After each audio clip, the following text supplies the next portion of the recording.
अस्सलातु वस्सलामु अलैका या सय्यदी या रसूल अल्लाह वाला आलिका व अस्हाबिका या हबीबल्लाह।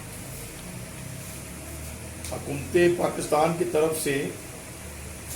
कल जो तहरीके लब्बैक वालों पे पाबंदी लगाने का फ़ैसला किया गया है, मैं समझता हूँ कि ये फ़ैसला पाकिस्तानी सियासत के लिए कोई मुनासिब साबित नहीं होगा। किसी एक जुर्म की वजह से जो चंद अफराद का जुर्म हो सकता है, ज़्यादा अफराद का हो सकता है, लेकिन पूरी पार्टी पर पाबंदी लगाना ये किसी तौर भी मेरे ख्याल से मुनासिब नहीं है। हुकूमत वक़्त को असूली तौर पे फ्रांस के सफ़ीर के ख़िलाफ़ जो इक़दाम तय किया गया था उसका रास्ता निकालना चाहिए था और अपना ईमान का जज्बा जो है हमें इजहार करना चाहिए। अगरचे इमरान खान साहब वाहिद व वज़ीर आज़म हैं पाकिस्तान के, जिन्होंने अक़वाम मुत्तहिदा में जाकर तौहीन रसालत सल्लल्लाहु अलैहि वसल्लम के बारे में दो टोक मौक़िफ़ इख्तियार किया और लोगों को बताया दुनिया को कि नबी पाक का से मोहब्बत जो है वो हमारे लिए सब हर चीज़ से ज़्यादा मुकद्दम है। और यूरोप के अंदर ये कवानीन बनने चाहिए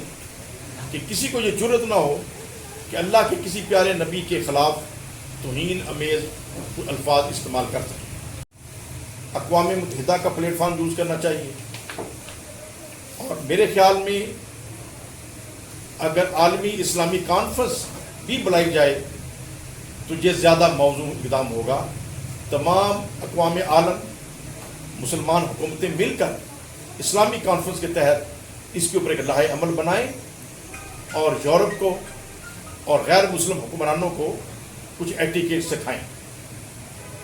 फ्रांस के ख़िलाफ़ तो हमारा एहतजाज है, रहेगा, और तहरीके लब्बैक या रसूलुल्लाह वालों ने जिस जोश और जज्बे के साथ इस मौजू को उजागर किया काबिल तहसीन है। लेकिन गुज़श्ता चंद दिनों से जो एहतजाज शुरू हुआ अल्लामा साद रिजवी साहब की गिरफ्तारी के बाद चौक चौराहे बंद कर दिए गए, लोगों को हॉस्पिटल नहीं जाने दिया गया। मैं समझता हूँ कि हमारा दीन हमें किसी सूरत भी इस किस्म के एहतजाज की इजाज़त नहीं देता। इसके लिए हुकूमत पाकिस्तान को आल पार्टीज कॉन्फ्रेंस भी बुलानी चाहिए कि किसी भी सियासी इशू के ऊपर या मजहबी इशू के ऊपर एहतजाज का कौन सा कानूनी तरीक़ाकार होगा। चूँकि हमारा ये रिवाज बन चुका है, जब तक चौक चौराहे बंद ना हो हुकूमत बात नहीं सुनती। हम गए बगैर देखते हैं कि कभी लाहौर गवर्नर उसके बाहर कई के दिन लोग धरना देते हैं और कभी चीफ मिनिस्टर दफ्तर के बाहर गेट बंद होते हैं और कई के दिन मुख्तलिफ तबके धरना देते हैं, लेकिन फिर भी उनकी बात नहीं सुनी जाती। ये फिर भी एक बहुत बड़ा क्राइम है कि अगर कोई हुक्मरानों को अपनी बात सुनाने आया है तो हुक्मरान उसकी बात गौर से ना सुने। इसके लिए हुकूमत वक़्त को लाहे अमल बनाना चाहिए, आल पार्टीज कॉन्फ्रेंस करके एक तरीक़ाकार वज़ा करें। लेकिन जो भी तरीक़ाकार हो, किसी सूरत भी ऐसा एहतजाज जो इन 3-4 दिनों में देखने में आया या इससे पहले जो तहरीके लब्बैक की तरफ से हुआ, जिसमें चौक चौराहे बंद कर दिए गए, लोगों के रक्षों और गाड़ियों को आगे लगा दी गई, लोगों के अमलाक को नुकसान पहुंचाया गया। कोई गरीब आदमी अपने बाप को हॉस्पिटल लेके जा रहा है तो हमने उसे हॉस्पिटल नहीं जाने दिया। अगर कोई अपने बच्चों के लिए रोज़ी कमाने जा रहा है तो हमने उसको अपने बच्चों के लिए रोज़ी कमाने नहीं जाने दिया। ये तमाम इक़दामात सरासर हराम और फ़ेल नाजायज़ है। मैं तमाम उलमाए कराम को ये दावत फ़िक्र दूंगा, इसके ऊपर फतवा सादर फरमाएं। क्या तहरीके लब्बैक या रसूलुल्लाह से तल्लुक़ रखने वाले उलमाए कराम इसके ऊपर फतवा सादर कर सकते हैं कि किसी इशू के ऊपर भी, ख्वाह वो कितना ही हमारे नज़दीक मजहबी तौर पर हसास क्यों ना हो, एक बेगुनाह आदमी को हम अस्पताल ना जाने दें जिसका कोई कसूर नहीं, एक बंदे को रिज़्क़ कमाने के लिए हम मेहनत मजदूरी ना करने दें और एक बच्चे को सुकून ना जाने दें, हम तमाम रास्ते बंद कर दें, तमाम शहरों को कैद खानों में तब्दील कर दें। क्या हमारा दीन इसकी इजाज़त देता है? मेरे ख्याल में कतई ये हराम फेल है। लेकिन इसके ऊपर तहरीके लब्बैक या रसूल से तल्लुक़ रखने वाले जय्यद उलमाए किराम से मैं गुजारिश करूँगा कि प्रॉपर फतवा इरशाद करके कौम की रहनुमाई करें। अगर ये एहतजाज इस तरीके का जायज़ है تو ہماری رہنمائی کریں، اگر ناجائز ہے تو اپنے نوجوانوں کی رہنمائی کریں، تاکہ ایسے طریقہ کار سے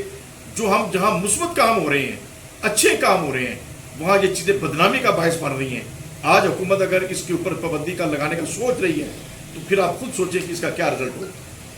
بہرحال میری ذاتی طور پر آستان عالیہ شرف و شریف سے ہمیشہ یہ کوشش رہی ہے کہ علماء کرام کے درمیان ایک اتحاد کی فضا پیدا ہو، یکسوئی پیدا ہو۔ کیوں کہ یہ وطن بنا ہے لا الہ الا اللہ محمد رسول اللہ اس نعرے کے اوپر، اور جب کلمے کے اوپر یہ وطن بنا ہے تو ہم سب کو اس کلمے کی لاج رکھتے ہوئے ایسے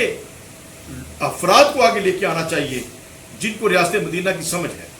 جن کو ریاست مدینہ کے معنی آتے ہیں، جن کو ریاست مدینہ کے ایٹیکیٹس آتے ہیں۔ اور عمران خان صاحب کے لیے بھی میں یہ ضرور کہوں گا، ان کی اگرچہ اچھی سوچ ہے، ریاست مدینہ کی بات کرتے ہیں، توہین رسالت کے اوپر بھی انہوں نے اقوام عالم کے بھی کو بھی جگایا، ان کو بھی توجہ دلائی، لیکن یہ فرانس کے معاملے میں فیصلہ سازی میں کچھ غلطیاں جو ہو رہی ہیں اس کے اوپر دوبارہ وہ توجہ کریں، اور جو احتجاج کے صحیح طریقہ کار ہیں ان کے اوپر بھی سختی سے پابندی کرائی جائے۔ چوک چراہے بند کرنے کی میں سمجھتا ہوں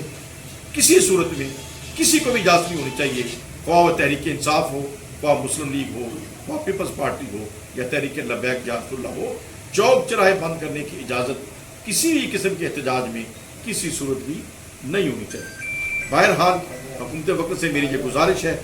کہ جو اس تحریک پہ پابندی لگانے کا سوچا جا رہا ہے یہ غیر مناسب ہے، لیکن ان کی تربیت کریں، ان کے ساتھ نیگوشیٹ کریں، اور جو فرانس کے خلاف جو اقدام ہے پوری قوم یکسو ہو کے فرانس کو اظہار غصہ اور اظہار نفرت کا اظہار کرے، اور اس کے خلاف اگر ہم پابندیاں لگاتے ہیں کہ اگر فرانس اپنے غلط اقدام کے اوپر سرکار دو عالم صلی اللہ علیہ وآلہ وسلم کی توہین کے اوپر شرمندہ نہیں ہوتا اور رجوع نہیں کرتا تو ہمیں پھر فرانس سے کسی قسم کا تعلق نہیں رکھنا چاہیے۔ یہ ہمارے ایمان کا تقاضا ہے، اور ہمارے ایمان سے آگے کوئی چیز ہمارے لیے مقدم نہیں۔